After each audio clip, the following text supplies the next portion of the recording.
Na dança pode?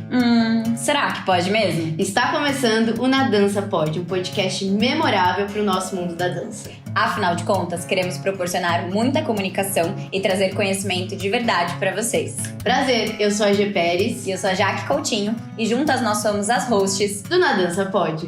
Vem que o podcast é nosso!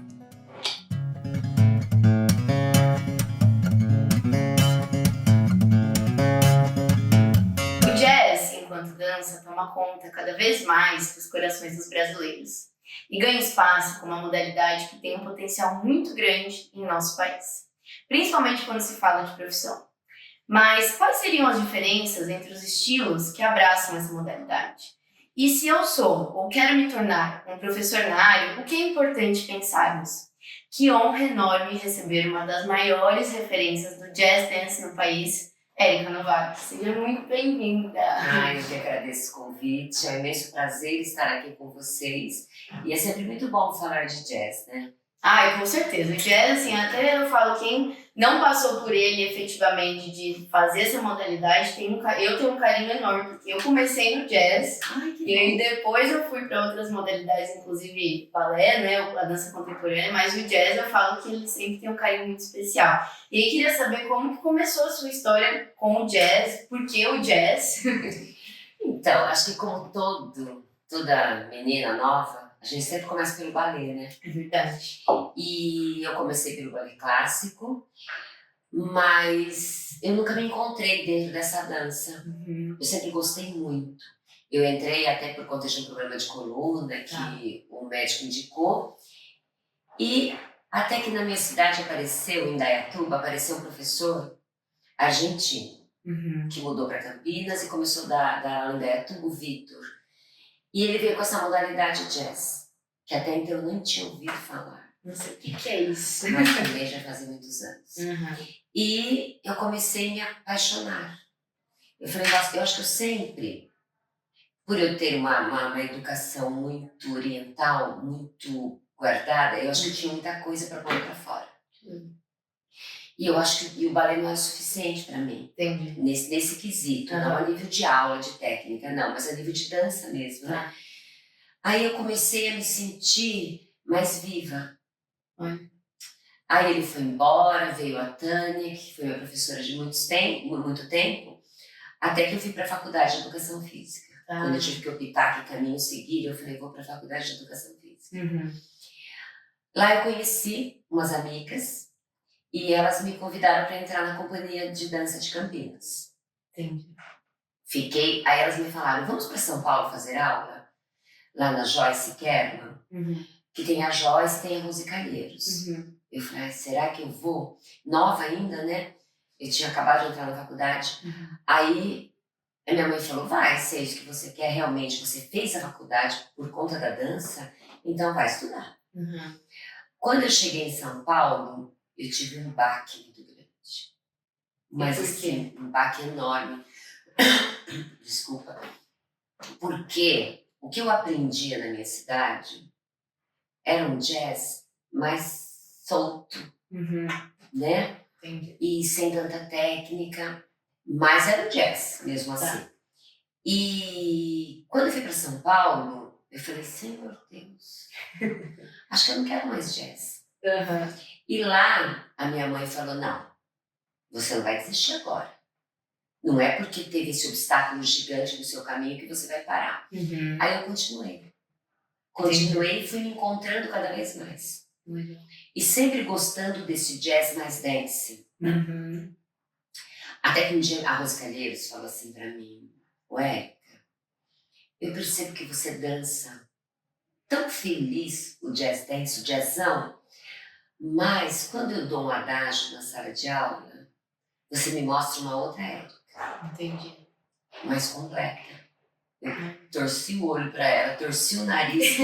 Você tem certeza, Rose? Ela falou, sim. Ela fala, não pensa com preconceito. Só vai vendo como que você se permita. Do mesmo jeito que a minha mãe falou, se permita aprender mais. Aí, quando eu percebi, as minhas amigas falaram, vamos para Nova York? Ficar 40 dias? Nossa, então você sai de Indaiatuba, vai pra São Paulo e aí quando você Eu fui pensa pra já tá... Campinas, São Paulo, de repente eu tava em Nova York. E assim, foram 40 dias intensos demais. Era muita aula. E como eu sabia que minha mãe não tinha condições de estar pagando essa viagem que ela fez, assim, ó. E naquela época, o telefone valia muito. E era difícil a comunicação também, né? E o telefone, ela tinha comprado um telefone pra mim, como se fosse uma poupança. Entendi. Aí ela falou assim pra mim, eu não tenho condições de te pagar uma viagem. Mas se eu vender o seu telefone, hoje o telefone não vale o aparelho nem o número, antigamente valia muito. Ela falou, eu consigo pagar essa viagem. A solução estava aí. A solução, o que você quer? Eu falei, eu quero vender meu telefone, eu vou pra lá pra dançar. E eu fui, e lá eu percebi o quanto que eu tinha que aproveitar aquele momento de 40 dias lá, por tudo que minha mãe tinha se sacrificado para comprar aquele telefone e tudo. E lá eu tive encontro com o Lyrical Jazz. Que aí então foi a mudança de chave. Foi. E lá eu falei, é isso que eu quero. Que legal. Porque também o jazz lá é muito voltado para musical, voltado, em Los Angeles é voltado para show, e não era nada disso que eu queria na minha vida. Entendi. E lá eu percebi que era isso. Então, todas as aulas que eu fazia no dia era de lyrical. Com todos os professores, com os estilos diferentes de lyrical jazz. Aí eu fui, voltei pro Brasil. Eu lembro que meu padrasto virou e falou assim, a gente queria vender esse telefone para comprar um carro para você. Quando você completar 18 anos, você poder se deslocar para São Paulo, para tudo. E agora? Eu falei para ele, eu vou de ônibus. E se eu tivesse um carro, eu venderia para estudar, para continuar estudando. Que a bagagem foi muito maior, né? Foi, mas nem se compara. Aí, a partir daquele ano, no ano seguinte, eu fiquei mais 40 dias. No ano seguinte, eu fiquei mais 40 dias. E depois eu fui indo e fui ficando. Então, suas maiores referências de estudo no Brasil, que te impulsionaram também, foi a Rose e a Tânia. A Tânia, ela foi a pessoa que me deu muito valor em Indaiatuba, né? A Tânia Goldcorn. Ela era de Campinas. Tá. E depois eu fui dançar em Campinas, na companhia da Maísa Tempesta. E assim, mas quem me abriu esse olhar para o adágio, que era ensinado no Brasil, e depois pro Lyrical Jazz em Nova York, foi a Rose. Ela falou assim, você é uma aluna muito quieta na sala de aula, você não abre a boca para nada, o professor manda fazer o que você está fazendo, eu não ouço a tua voz. E eu estava na companhia dela. E ela falou, eu te vejo quem você é realmente dançando o adágio. Porque geralmente é falado, né? O jazz precisa desse lado artístico, muito aflorado e tudo mais. Mas depende muito da modalidade também, dos estilos dentro do jazz, né? Sim. Então eu queria que você comentasse um pouquinho sobre esses estilos. E você mesmo já contou um pouquinho sobre a sua escolha do lyrical e por que essa escolha, né? Mas eu sei que tem vários outros estilos dentro desse jazz, universo do jazz. Então conta um pouquinho sobre isso. Eu acho muito bom isso, né? Porque essa diversidade toda. O jazz que a gente ensina hoje é um jazz muito modificado do jazz tradicional. Muito modificado, né? Tanto é que muitas vezes hoje eu falo, eu dou aula de lírico, né? Agora, graças a Deus, as pessoas trazem um pouco de si nessa dança.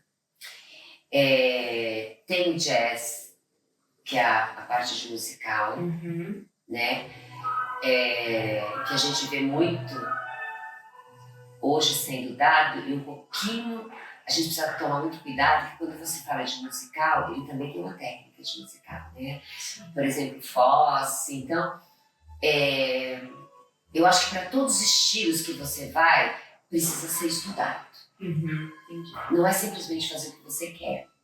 Tanto o musical, o jazz contemporâneo, que eles falam muito contemporâneo jazz, tem muito essa modalidade muito forte em Nova York hoje também, que traz um pouquinho mais desse mundo contemporâneo e um pouquinho mais de quem quer usar um pouco mais. E eu gosto muito também. Tem o lyrical jazz, tem o jazz dance, que eu deixei de dançar, mas eu ainda dou aula. As pessoas me conhecem muito como lyrical jazz. Mas na minha escola eu dou jazz dance. Se eu dou aula para criança, eu dou aula de jazz dance. E Que é o jazzão. Que é o jazzão, Tá. mesmo. Que eu amo de paixão. Eu amo dançar. E eu acho que o jazzão, ele tem muito da técnica original do jazz. E eu acho que ela tem que voltar a ser dada na sala de aula. Porque parou-se de ensinar o que é o jazz realmente.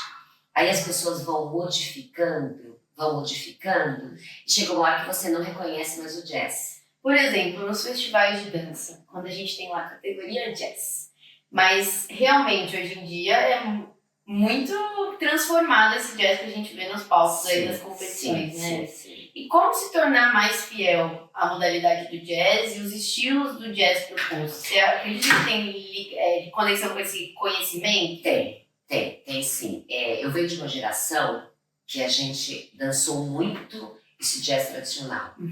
Nesse jazz, na época, o que eu faço hoje com a Marcela, do Congresso, antigamente a Joyce Kerman fazia. E eu fazia todos os cursos de americanos que ela vinha. Só que eu tenho um problema, eu não parava nem para estudar quem era o professor. Eu queria estar fazendo aula. Então eu fazia aula, antes chegava outro professor, eu fazia aula. Então assim, eu me alimentei muito desse jazz antigo, jazz tradicional.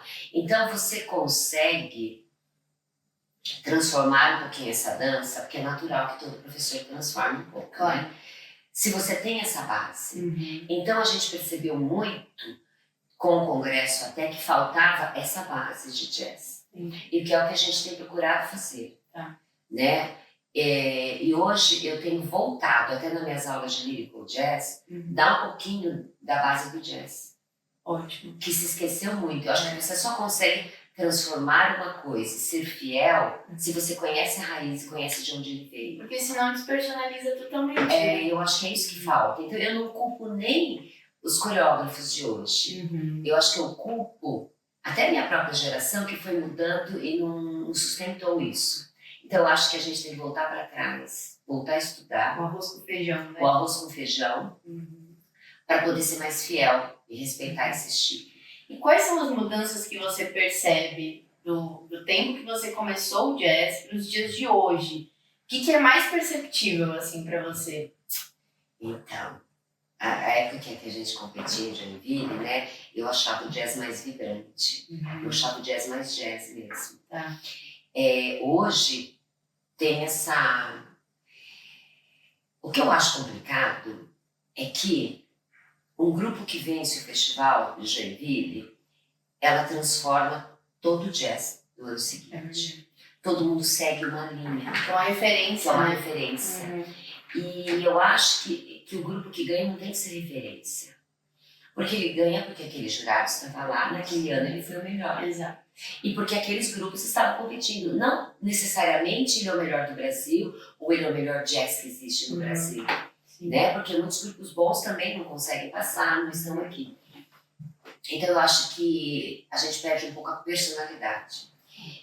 Por exemplo, às vezes eu ouço comentários assim, que os meus alunos veem que eles são professores. Ai, professora, de repente eu coloquei todo mundo no palco, naquele jazzão, e assim, o jurado falou, ai, não existe mais colocar todo mundo dançando a mesma coisa no palco.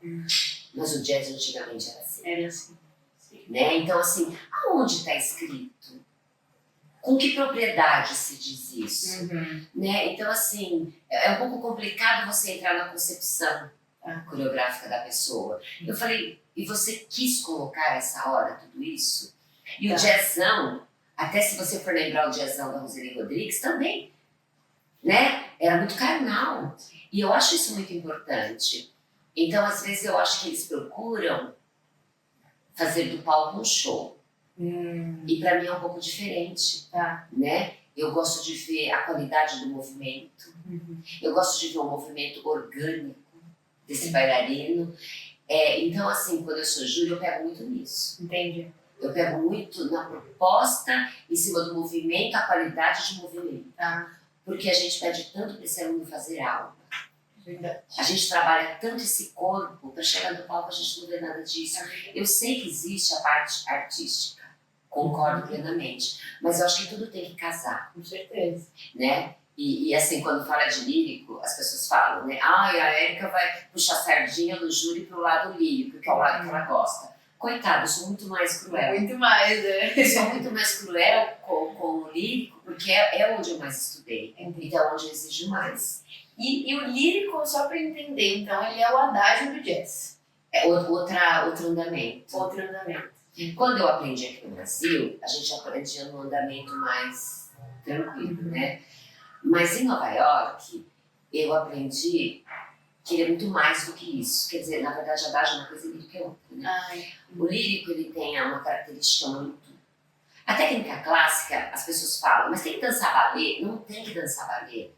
A gente fala a técnica clássica, ela existe para facilitar o movimento. Para você fazer uma pirueta bem feita, para você fazer transições de movimento, finalização de movimento. É só assim que o jazz vai ser respeitado. Se ficar uma dança jogada, assim, não vai ser respeitado mesmo. Então eu acho que a técnica existe não para você ficar no palco segurando a perna.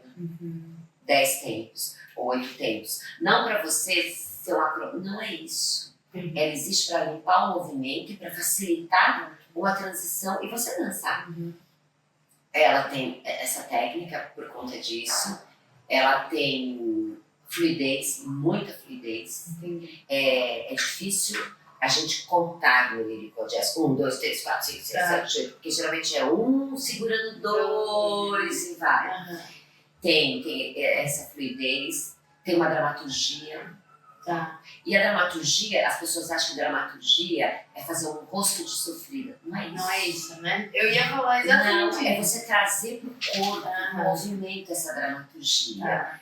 E aí, o rosto é natural, é consequência. Não é isto, não é esse rosto que tem que sofrer, que as pessoas falam tanto que é uma sofrência, não é? A musicalidade é imprescindível. Legal. Imprescindível. É porque são diferenças muito preciosas que fazem a diferença, por isso que existem vários estilos, não era tudo jazz. Não né? era tudo jazz. E é o que eu hoje, conversando com outros colegas de trabalho também, a gente percebe muito a descaracterização, não só do jazz, mas de outras modalidades no palco.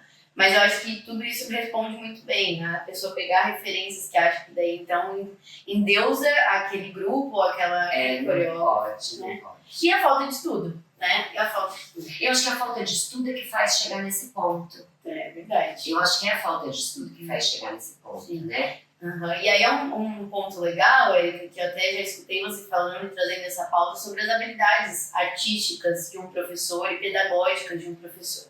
Então, se eu sou, ou se eu estou começando, e hoje vamos falar do universo do jazz propriamente dito, o que eu preciso me preocupar, né, em abrir esse leque de conhecimento? Então, eu acho que em primeiro lugar, você tem que entender que você está trabalhando com o corpo do outro. Acho que independente se é jazz, ballet, qualquer coisa, né? Eu acho que você tem que ter esse conhecimento. Eu acabei de fazer agora na São Paulo Escola de Dança, que eu fui curadora de um dos cursos agora, que foi professor de dança e suas habilidades. Mas eu pensei nesse curso mais por conta do congresso, das pessoas terem a sede de aprender e de saber como trabalhar com aquele aluno. Então, eu acho assim que você tem que entender um pouquinho de anatomia. Né? Não só de anatomia, de fisiologia e cinesiologia. Você tem que entender, eu vou te dar um exemplo. Às vezes, eu estou dando, por exemplo, uma prancha. Porque o abdômen, a gente tira muita força do abdômen para dançar. Então, a prancha. A prancha, você fica 15 segundos, descansa, mais 15, descansa, até você conseguir ficar 1 minuto. Sim. Acionando o abdômen. Às vezes eu dou isso. Não, às vezes eu dou todo dia.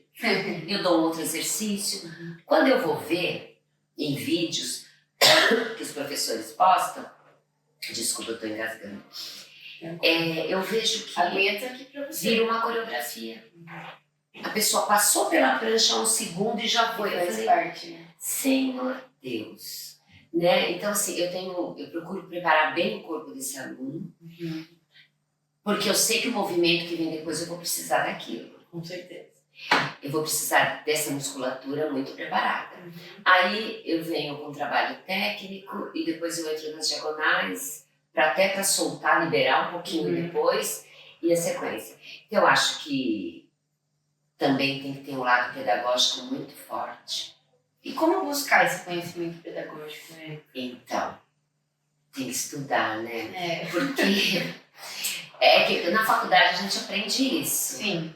Eu acho que hoje, no Brasil, é na faculdade que você vai encontrar esse leque mais amplo. Tem as faculdades de dança, que não necessariamente você vai aprender a dançar. Certo. Mas tem esse outro lado que é muito importante. E na faculdade de educação física também, que você não vai aprender a dançar. Mas tem esse outro lado O corpo, né? do corpo. Por exemplo, a mesma aula que eu dou para um grupo, de repente, trocou a turma entre outra turma. Eu já vou ter que mudar. Sim. E até na sua academia, por exemplo, eu tô com a aula pronta para dar para o meu juvenil. Mas de repente eu percebo que eles chegaram, tiveram uma prova, 5 provas do objetivo no mesmo dia. Eles chegam na academia com a cabeça. Se eu exigir demais naquela aula, não vai acontecer nada. Então o professor tem que ter esse feeling de, poxa, minha turma hoje está estressada demais por conta de excesso de prova. O que eu posso fazer para ajudá-los, mas para também trabalhar o que eu preciso. Então, na hora, a gente já tem que mudar essa aula. Legal. Então, eu acho que na aula de pedagogia a gente aprende isso também. E eu tenho Experiências, experiências. né? É difícil você dar a sua fórmula pronta para uma outra pessoa. Com certeza, não existe receita de bolo, Não, né? Mas existem caminhos possíveis. Isso né? sim, caminhos possíveis.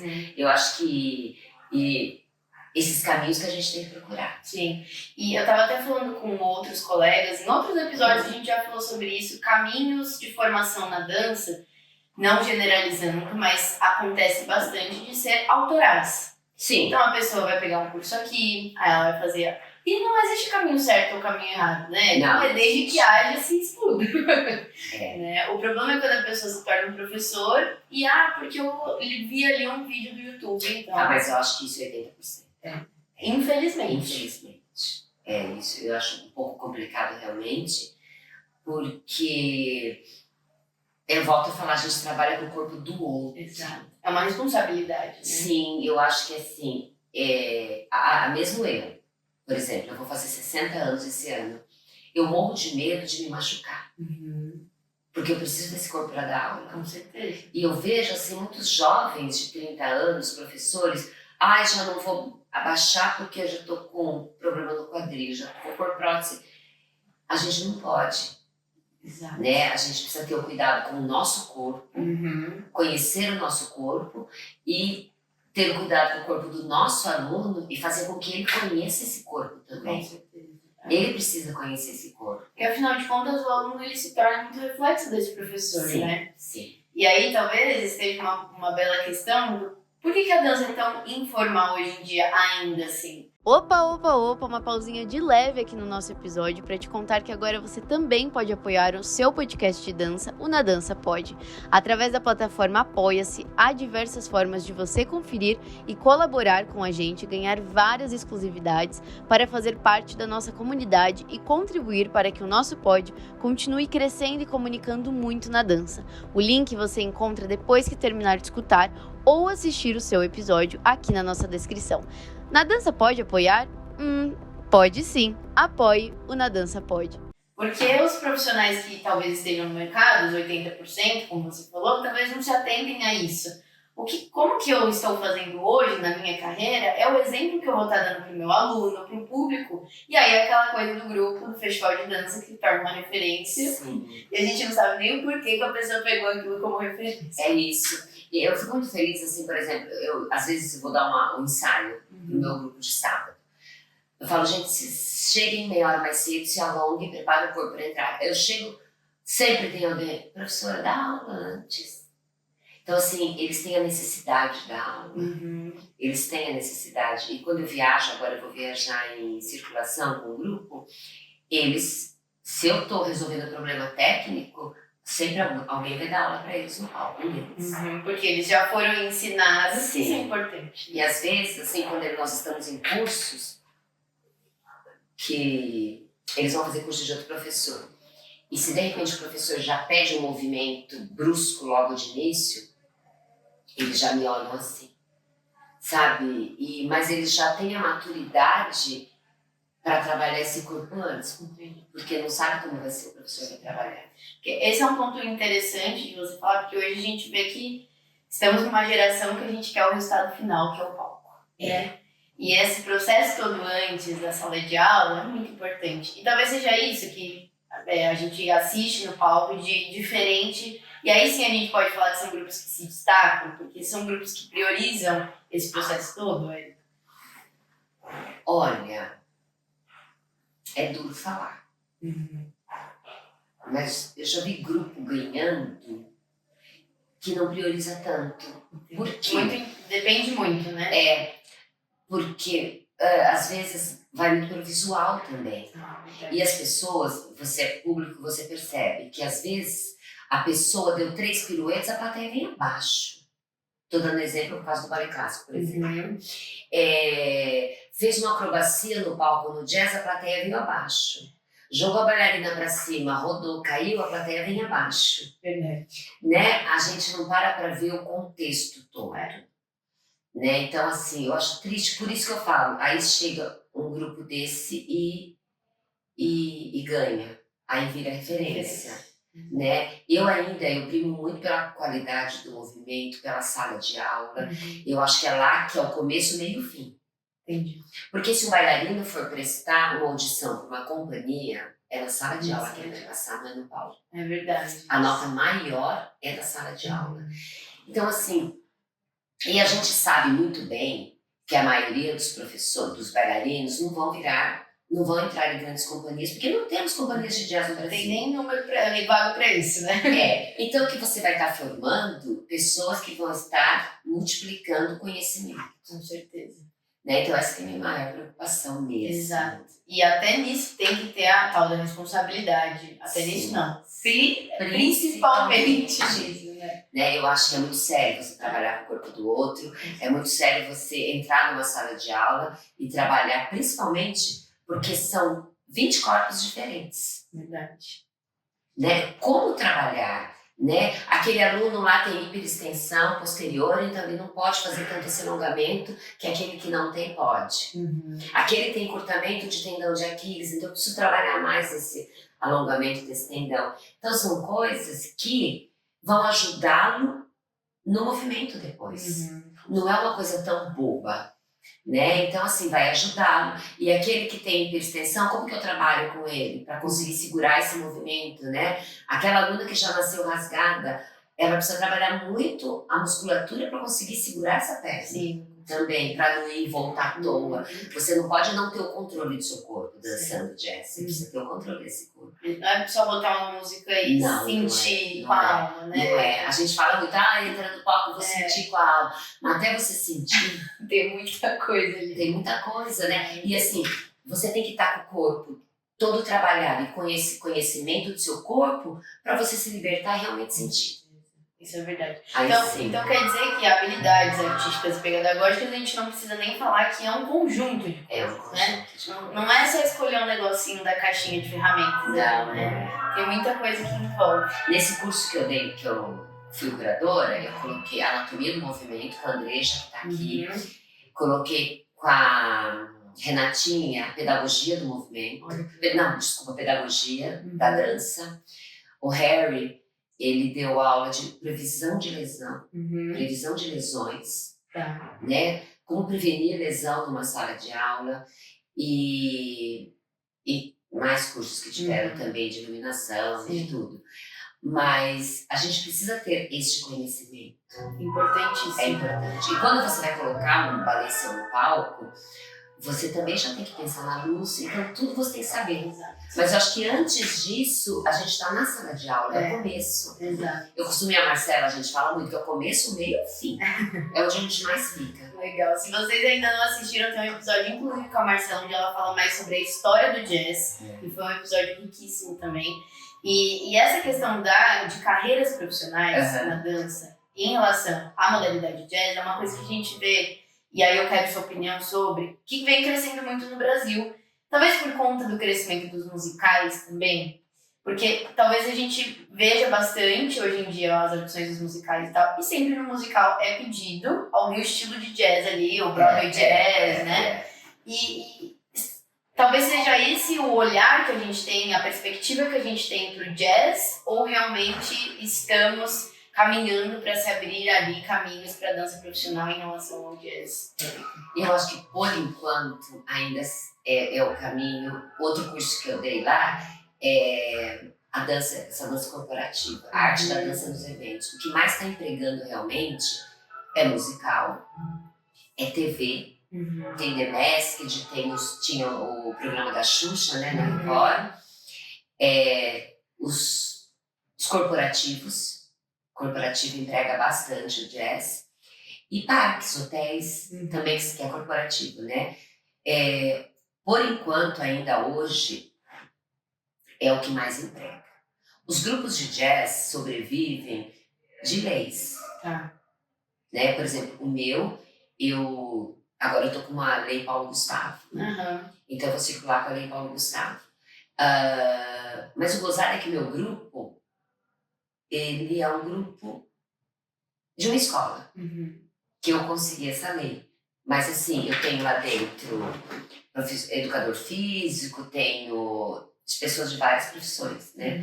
Mas a gente conseguiu isso e nós vamos. Eu acho que o Raça também, o Raça funciona com leis.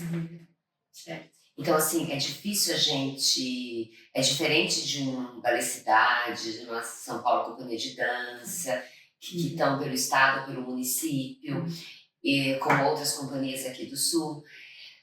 O jazz ainda não tem esse espaço. E é diferente olhar também para os Estados Unidos, por exemplo. Sim.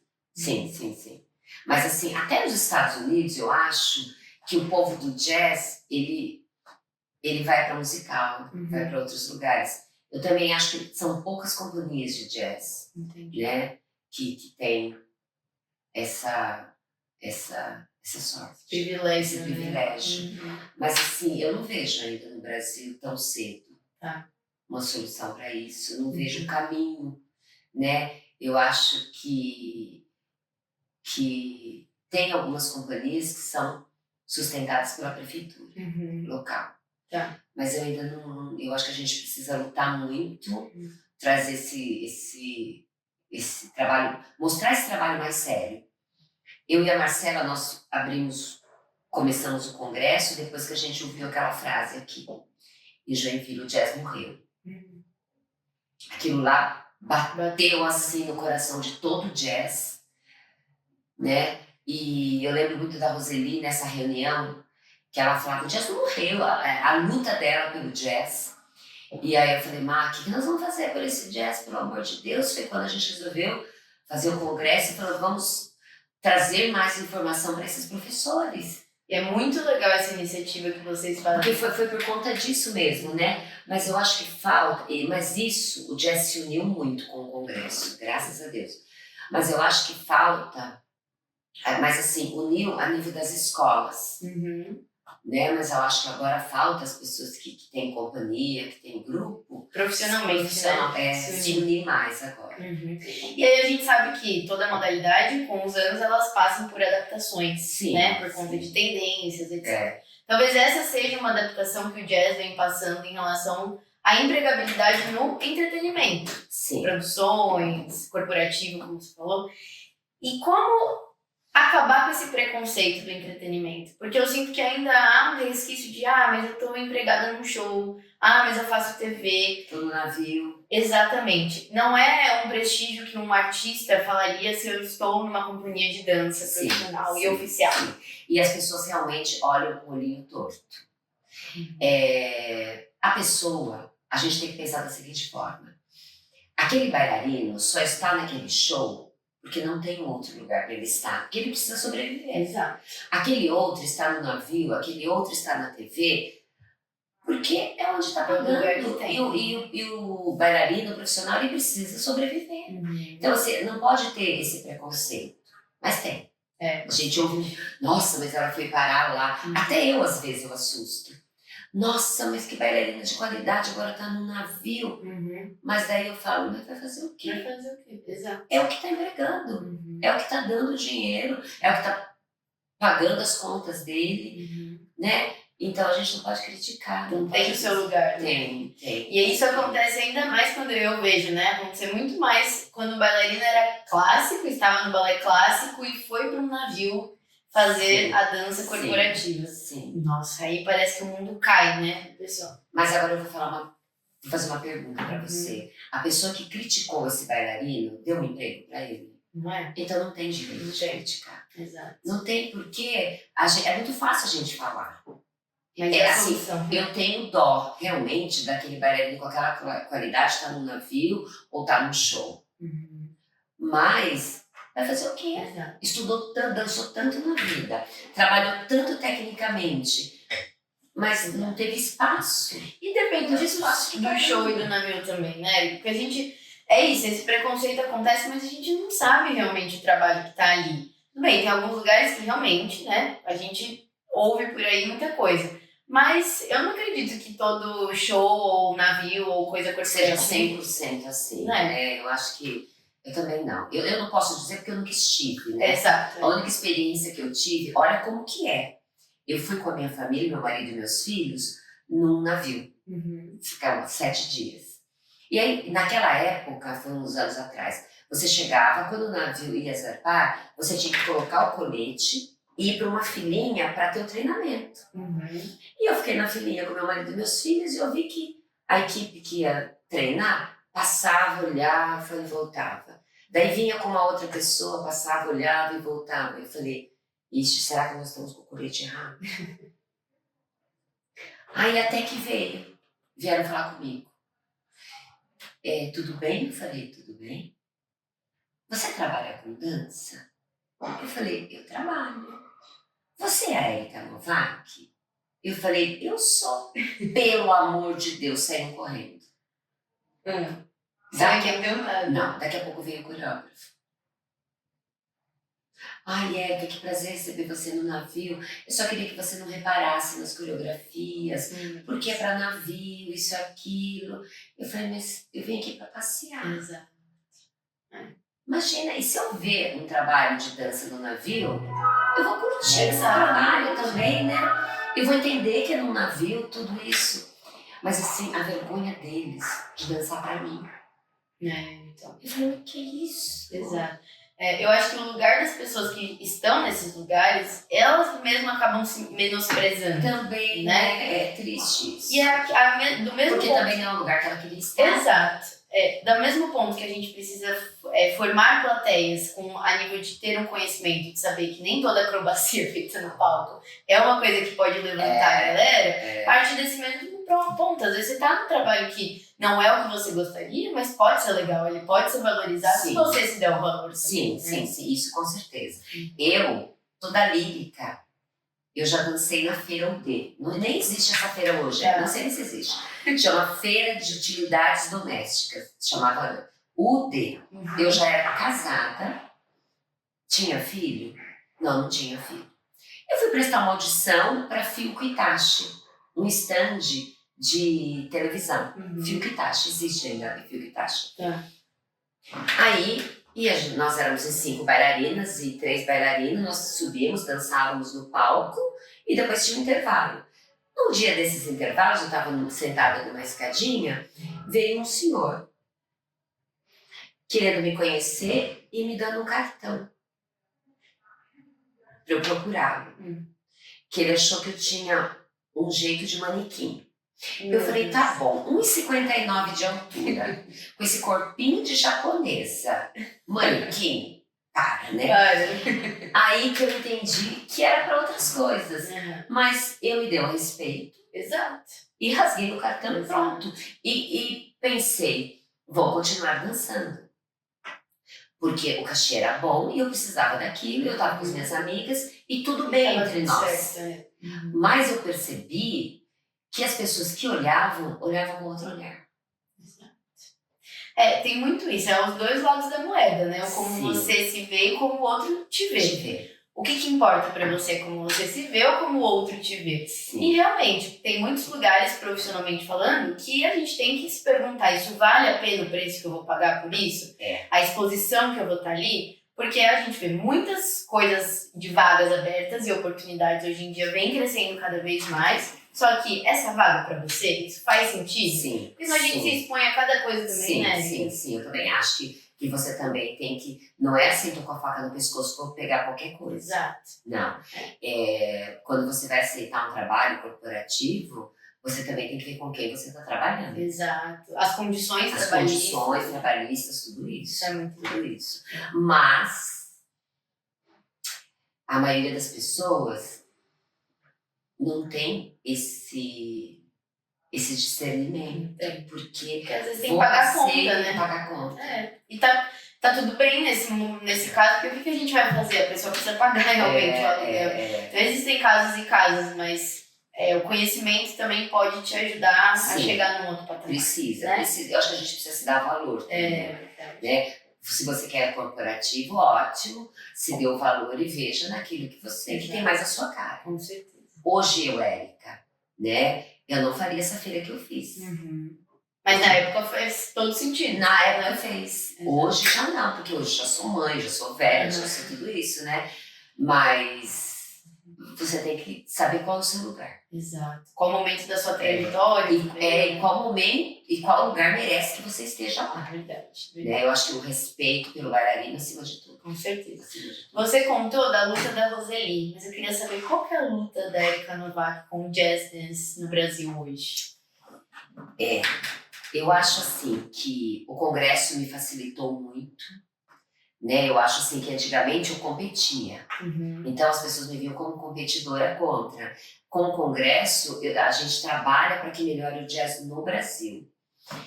Eu sinto assim algumas dificuldades, por exemplo,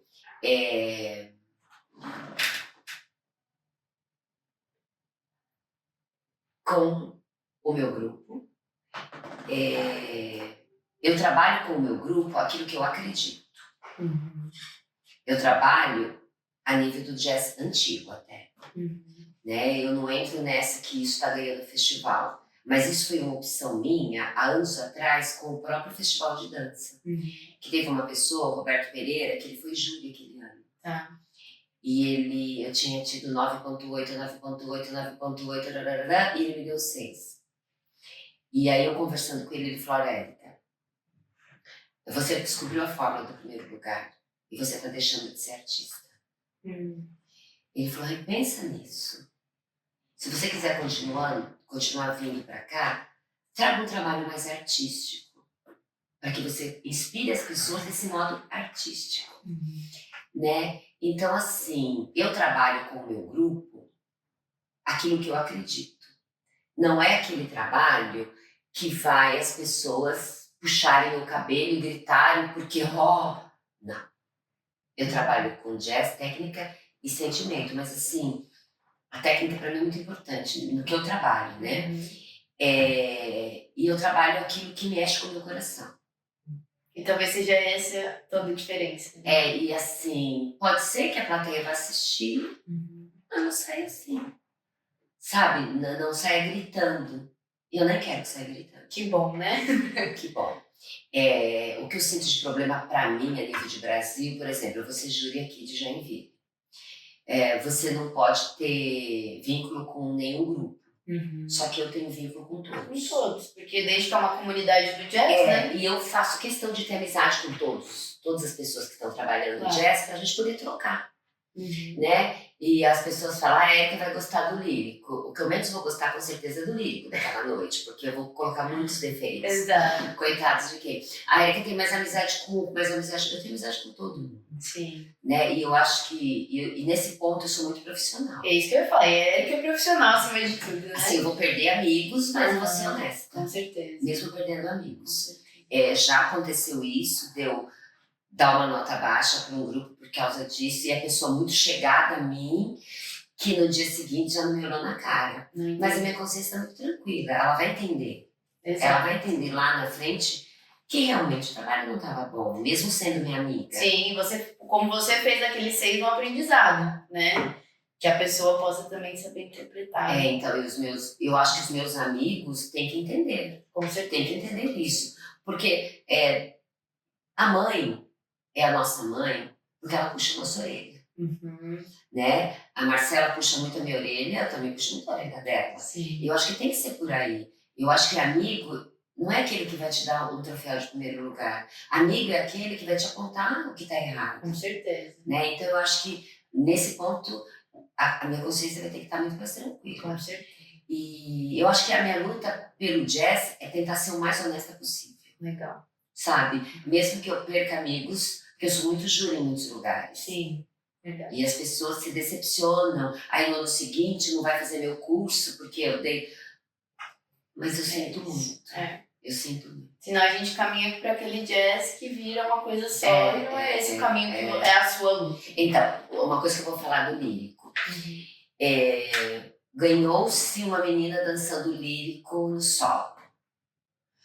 Que às vezes não era nem lírico. Se você for ver o lírico como um todo. Aí todo mundo dança o mesmo estilo de dança romântica, às vezes quase peladas, disso e daquilo. Eu falo, Senhor, cadê? Cadê, né? O coreógrafo entender que naquele momento ele tinha que trabalhar as características dessa bailarina, não o estilo que já ganhou. Então, às vezes, você vê 50 números iguais, a mesmice. Exato. E cadê a diferença de cadê cada a diferença, né? Isso que eu acho que precisa. Sim. E o que você deseja daqui pra frente pro universo do jazz no Brasil? Eu desejo mais estudos, muito mais estudo. A gente só vai conseguir crescer quando as pessoas voltarem para trás, porque eu voltei. Porque, eu volto a falar, quando eu fazia aula de jazz, na época da Joyce, que ela trazia os americanos, eu fazia. Fazia porque eu queria fazer, mas eu nem procurava saber quem era aquela pessoa. Sim. Eu fazia as aulas. Até que um dia, a Marcela começou a aula da história do jazz, depois história da dança, agora nós estamos com o jazz no Brasil. Mas teve um dia que a Marcela foi falar de Luigi, ótimo, né? Aí eu sei quem é Luigi, estudei muito Luigi depois. E foi bem na semana que nós estudamos Luigi. Mas graças a Deus eu já tinha acordado para isso, né? Aí a minha secretária me ligou um dia, eu achei uma caixa aqui de um monte de coisa. Eu falei, pode jogar fora. Se tá na caixa guardada, pode jogar. É documento de 5 anos atrás, por conta de escritório, de contabilidade da escola. Ela falou, não, Érica, acho que eu não vou jogar porque tem seu diploma da faculdade aqui. Eu falei, oi? Eu falei, fotografa tudo que tem aí. Tinha um diploma, um certificado meu, assinado pelo Luigi. Olha. O curso que eu fiz com ele. Mas na época, eu nem me toquei. Que era uma pessoa. Então, assim, eu falei, não, eu tenho que voltar para trás. Então, hoje eu volto, estou reestudando jazz desde o início, dando nomes. Muito importante. Dando nomes e colocando datas. Legal. Que a Marcela fala tanto que é importante. Aí, voltando, eu consegui entender um pouco do meu jazz de hoje. Olha. Principalmente no método como o Luigi, que é de prevenção de lesões, porque ele fez esse método depois do acidente dele. Foi como ele se reabilitou. Então, a dança também serve como reabilitação. Com certeza. Então, assim, eu tô voltando. Data é uma coisa para mim um pouco difícil. Bem difícil. 1800 e pouco, 1900 e pouco, não dá, eu não decoro. Alemão é o ano que eu nasci. Mas, assim, tentando entender de onde eu vim. Com certeza. E olha que bonito isso, porque não é que você está começando a sua carreira, né, Érica? E você fala de voltar para trás, mesmo onde você já alcançou. E esse que eu acho que é o bonito, da gente sempre se colocar como aprendiz, né, no mundo. E talvez seja isso que esteja faltando. Eu acho que precisa. O povo do jazz, eu me incluo, voltar para entender aquele jazz raiz que foi tão modificado, né? Para que a gente possa tentar fazer algo mais sério. Com certeza. Né? E quem sabe daí o jazz vai ser mais respeitado também. Com certeza. Érica, foi um imenso prazer te ter nesse episódio mega especial. Eu tava doida pra gravar com a Érica, que bom que deu certo. Desde o ano passado. Desde o ano passado. É verdade. Muito obrigada.